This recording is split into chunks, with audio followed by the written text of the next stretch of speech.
Senator Warren asks next Democrat-controlled Senate to support Biden's agenda. With Charlottesville shootings, America near 600 mass shootings for this year. Affordable housing is hard to find, so Utah Muslims build home for their Imam. World leaders condemn blast on Istanbul's Istiklal Avenue, killing 6, injuring 81. Eminent Islamic economist Nejatullah Siddiqi dies.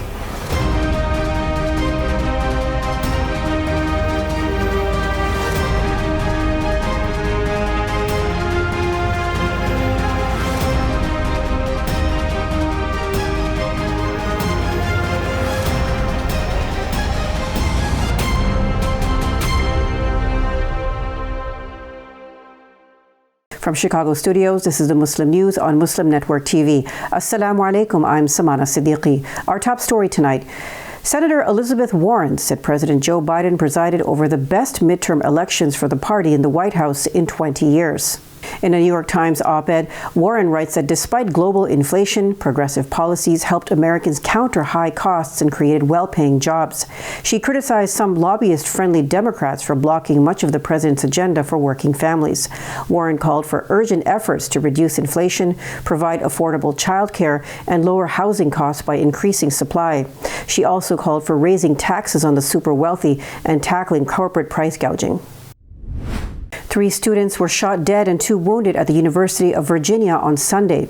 Christopher Darnell Jones Jr. has been detained and charged with 3 counts of second-degree murder. The victims are former teammates of Jones Jr. CNN reports the shooting at the Charlottesville campus is among nearly 600 mass shootings in the U.S. this year, according to the Gun Violence Archive.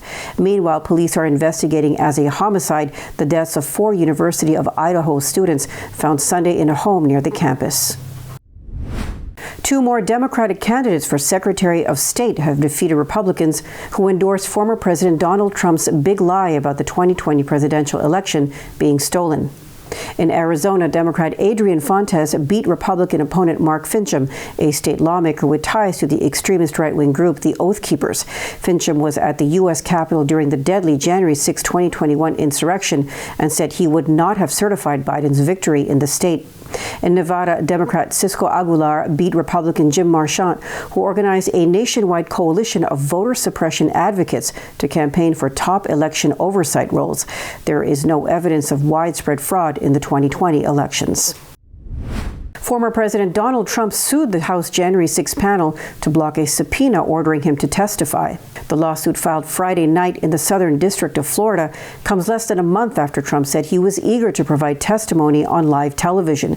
Trump's legal team argues that while ex-presidents voluntarily have agreed to cooperate with congressional subpoenas in the past, no president or former president has ever been compelled to do so. Trump attorney David Warrington says separation of powers prohibits Congress from compelling a president to testify before it is a long-held precedent and practice. On Thursday, the U.S. District Court for the Northern District of Texas ruled against President Joe Biden's student loan forgiveness program. Judge Mark Pittman, an appointee of former President Donald Trump, delivered the opinion. Pittman ruled the Department of Education's $400 billion student loan forgiveness program did not have clear congressional authority. The law stipulates that the Secretary of Education may only waive parts of the Higher Education Act in connection with a military operation or a national emergency declared by the President. The 1965 law covers the administration of student loans. The court disagreed with the Biden administration's argument that the COVID-19 pandemic falls under a national emergency. The Department of Justice has appealed the decision in the U.S. Court of Appeals for the Fifth Circuit. Long Hill, New Jersey officials placed Police Chief Ahmed Naga on paid administrative leave on Thursday.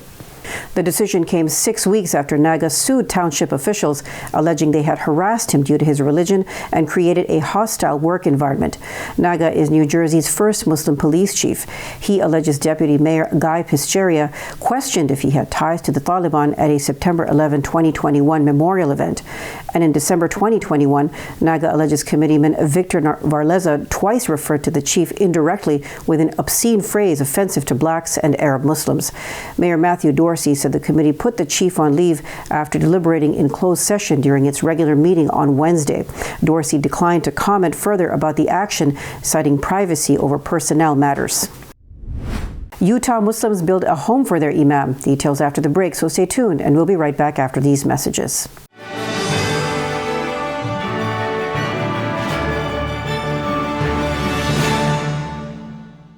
A free 3-minute online chat can give you the personalized tips you need to start boosting your retirement savings today. I am what hunger looks like in America. If I could be you, and you could be me for just 1 hour. Walk a mile in my shoes. Walk a mile in my shoes. There are 16 million children struggling with hunger in America. That's 1 in 5 daughters, sons, neighbors, and classmates who don't know where their next meal is coming from. Yet billions of pounds of good food go to waste every year. It's time we do something about it. Feeding America is a nationwide network of food banks that helps provide meals to millions of kids and families in need. Visit feedingamerica.org to help them feed even more. Together, we can solve hunger. Together, we're feeding America.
To stop this genocide, we need your help.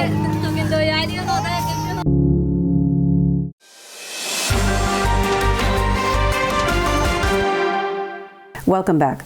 Imam Habib Sarfaraz commutes up to 3 hours a day to perform his duties to Salt Lake City, Utah's Muslims.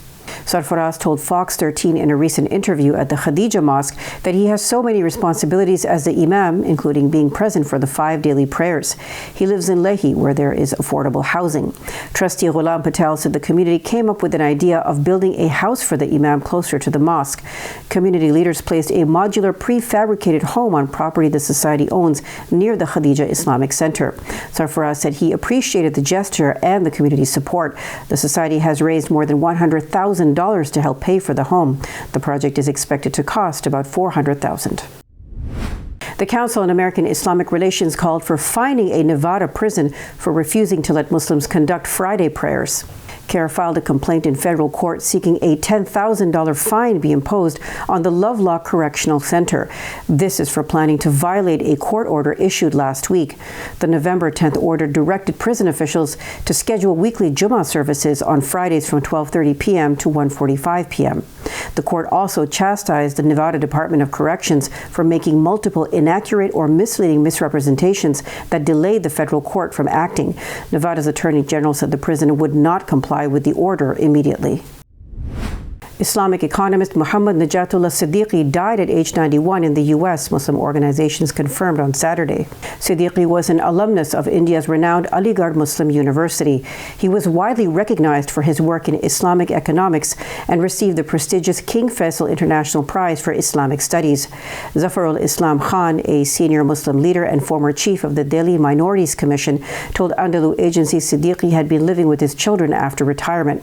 He said Siddiqi was a prolific Urdu and English writer with 63 published works. His books and articles have been translated into Arabic, Persian, Turkish, Indonesian, Malaysian, Thai, and other languages, he said. Siddiqi's most widely read book, Banking Without Interest, was published in 27 editions between 1973 and 2000. U.S. President Joe Biden met with Chinese President Xi Jinping for 3 hours on Monday in Bali, Indonesia. Both leaders are attending the G20 Leaders Summit. World leaders have been arriving on the Indonesian island for the summit, which kicked off Monday. Biden and Xi made a cautious promise to try to improve the relationship between the U.S. and China. President Biden pledged to send his top envoy to China soon. Indonesia is the world's largest Muslim country.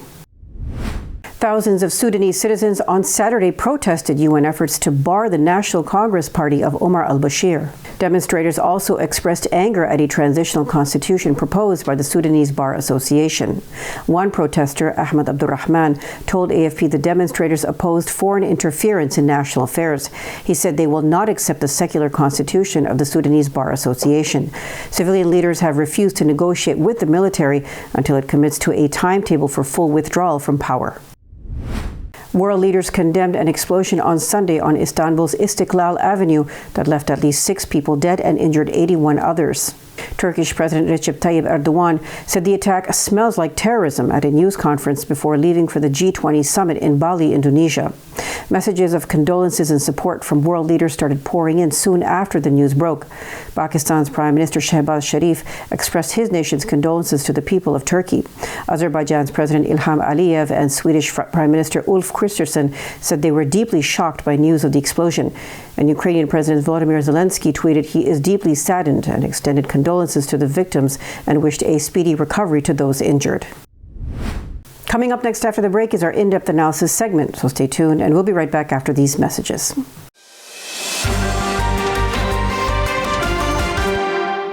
If I could be you, and you could be me for just 1 hour, walk a mile in my shoes, walk a mile in my shoes.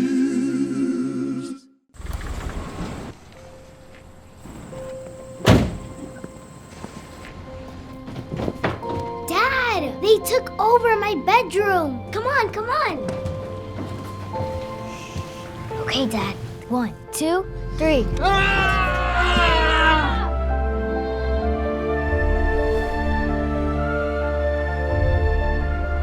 Dad!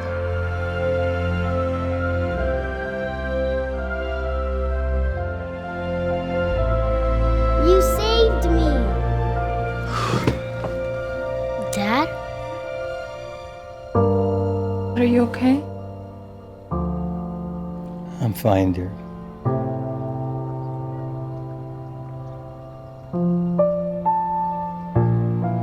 Your hero needs you now, and AARP is here to help. Find the care guides you need at aarp.org/caregiving.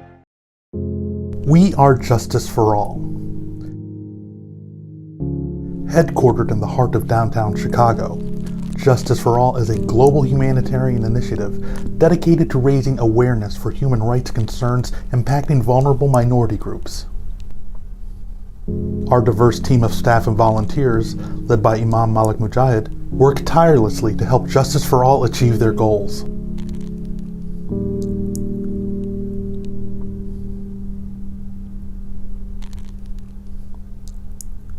We promote policies that protect religious freedom, address the root causes of mass displacement, and recognize the plight of refugees and forced migrants.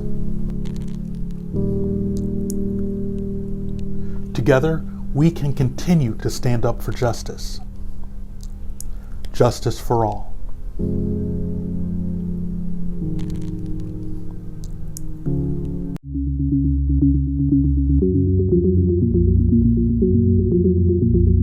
To stop this genocide, we need your help.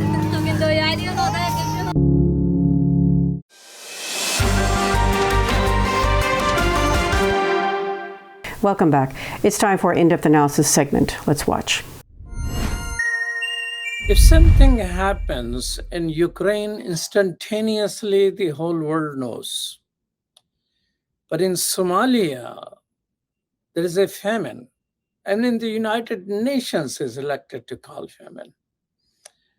To prepare for this analysis, I read a report, and here's a person who was visiting. And she talked to a Somali person in Somalia. And I'm quoting here, "If I stay, I will end up dying here. But if I go and take my chances, I also may die along the way. And if I reach there, I'm not sure whether I will still get enough help. Every decision is terrible, he said. So let me just pick one. To discuss with this situation in Somalia, we have with us Professor Abdi Samatar. Welcome to Muslim Network TV. Assalamu alaikum. Wa alaikum assalam. Shukran jazilan.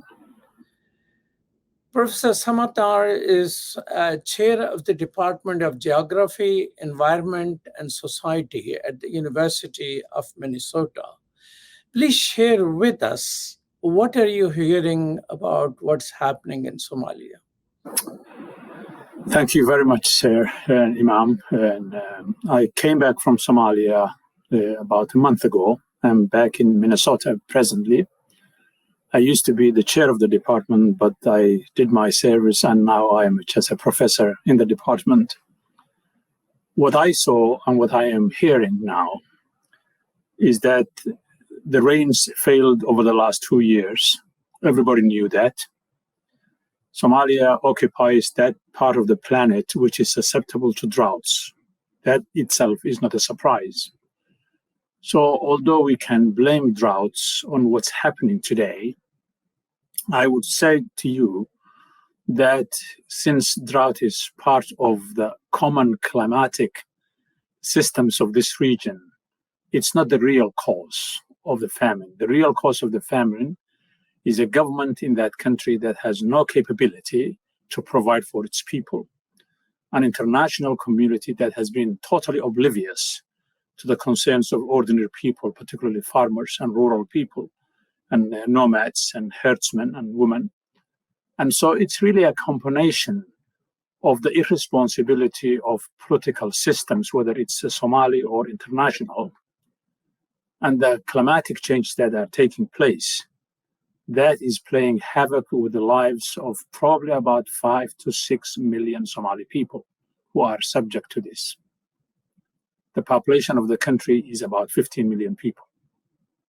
So almost half of the population is at risk in that way.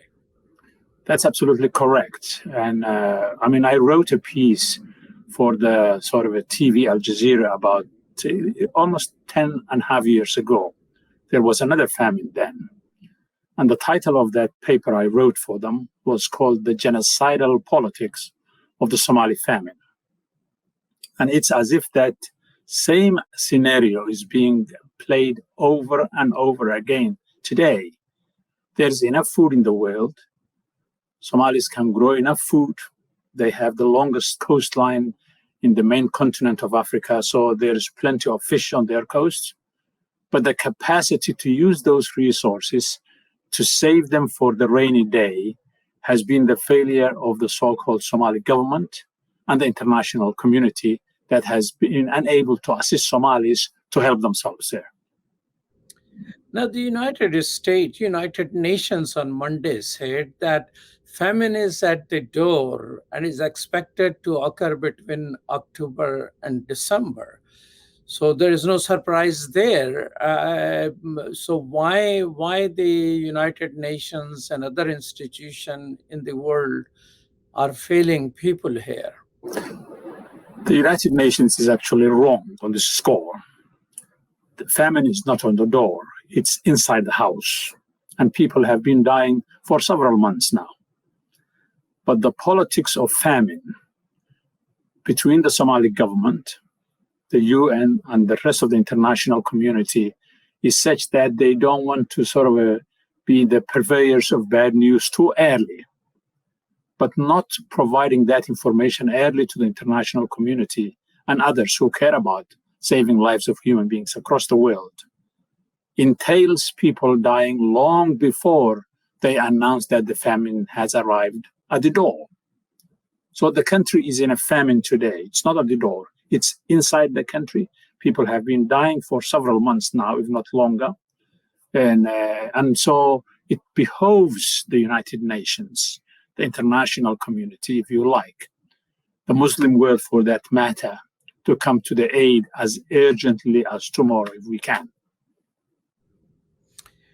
You know, the article I was reading, and it was talking about a aid worker who say, I heard of mothers who left some of their children to save other children. So it seems very horrible situation in which what benefit EU or the United Nations has to ignore? I mean, how do they benefit by not saying that it's famine?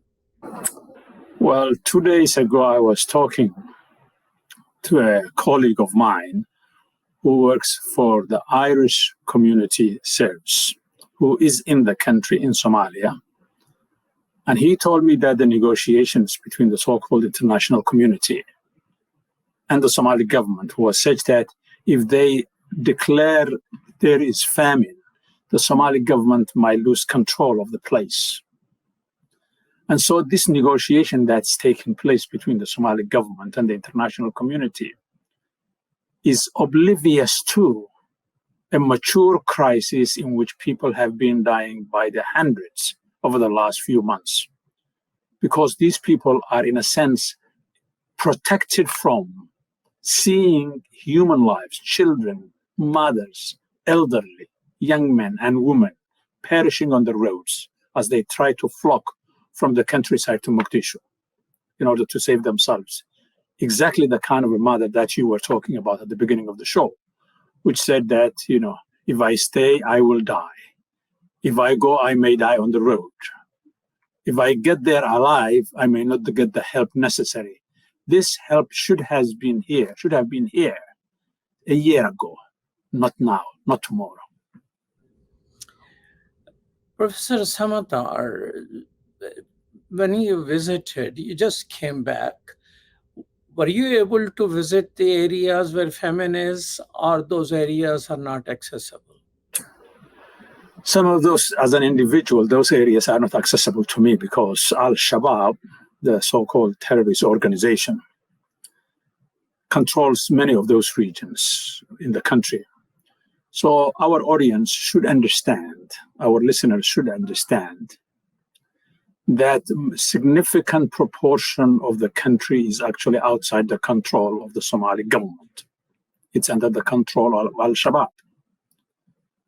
And the Somali people could have liberated themselves over a decade or more ago if the international community provided them the resources to develop their security systems and military resources to liberate the country. So that would have facilitated people getting access to food today.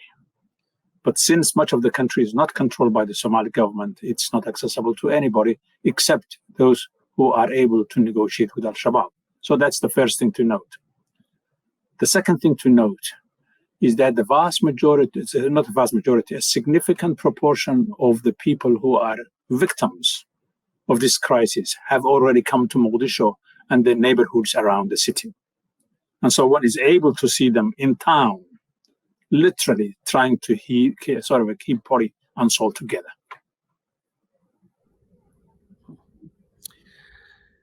Professor Samatar, how much this factor plays in people not paying attention that Somalia has always been in the news for one problem or the other. So people think it's a chronic problem, government and terrorism and all that, and let's forget about it. Do you think there is some of that element in play here? There is an element of that. I mean, I'm a geographer by training, and I have been around the country for many, many years. I've been presently there for the last year and a half. There is absolutely no need for Somalis to go hungry. The country has enough resources, is properly utilized, but first and foremost, the security of the country should be ensured so that people, merchants can move around delivering food to be bought and sold. Secondly, the two rivers of the country, one of them has dried up because of climate change and the lack of rains in highland Ethiopia. But nonetheless, both of those two rivers occupy a substantial proportion of the country, which is quite fertile, that can not only produce enough grains for the local population in the country, but actually Somalia can be an exporter of food if those resources are properly utilized. I can also tell you, sir, that over the last 25 to 30 years, something over $10 billion of fish has been stolen from the Somali coast by international pirates, not Somali pirates, international pirates. The fishing fleet of the world has been scavenging on the Somali coast for almost 3 decades, and nobody has been able to stop that. If those resources were spared for the Somali people, we wouldn't be where we are today in the country. Well, thank you so much, Professor Samatar, for your time. Truly appreciate it. Thank you, sir. Bless you. Thank you. That's all from our Chicago studios tonight. Thank you for tuning in. You can find previous episodes and more on our YouTube or Facebook. For more content, keep watching Muslim Network TV or visit muslimnetwork.tv. Salam and good night.